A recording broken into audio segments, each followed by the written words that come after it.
Hi friends అందరికీ. ఈ plot మన కస్టమర్ వెహికలే. కస్టమర్ ఏదో పని మీద భీమవరం సైడ్ వెళ్ళేటప్పుడు చాస్ అయితే బ్రేక్ అయిందంట. చాస్ ఇరిగిపోయిందని వెల్డింగ్లో అయితే కుదరదని చెప్పేసి వేరే మెకానిక్ దగ్గర చూపిస్తే మెకానిక్ అనేది చాస్ అయితే ఫిట్ చేశాడు.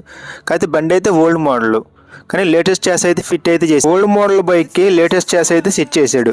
ఈ లేటెస్ట్ చాస్ అసలు బైక్ అయితే సెట్ అవ్వదు. ఇంజిన్ సెట్ అవ్వదు, ఎయిర్ ఫిల్టర్ బాక్స్ సెట్ అవ్వదు, కార్బోరేటర్ సెట్ అవ్వదు, ఫోర్క్ సెట్ అవ్వదు. కానీ సెట్ చేసాడు. ఇక్కడ చూడండి, ఎయిర్ ఫిల్టర్ కోసేసాడు.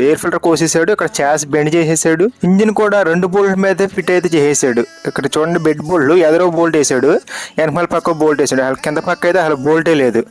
అసలు ఇంజిన్ ఎంత వైబ్రేషన్ వస్తుంది ఇలా ఉంటే. ఎయిర్ ఫిల్టర్ బాక్స్ కట్ చేసి కార్బోరేటర్ డైరెక్ట్ ఎయిర్ ఫిల్టర్ బాక్స్లోకి తోసేసాడు.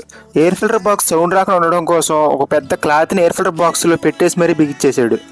అసలు ఓల్డ్ మోడల్ బైక్కి న్యూ మోడల్ చేసి ఎలా ఫిట్ చేసావు నీకైనా అర్థమవుతుంది భయ్య. సెట్ అవ్వకపోతే సెట్ అవ్వదని చెప్పే భయ్య. ఇప్పుడు మళ్ళీ ఓల్డ్ మోడల్ చేసి తెప్పించుకొని బిగించి చేస్తే కస్టమర్కి ఎంత మనీ లాస్ అవుతుంది, ఇప్పుడు అంత డబల్ పని అవుతుంది. ఈ బైక్ గురించి మీరేమనుకుంటారో కామెంట్ అయితే చేయండి.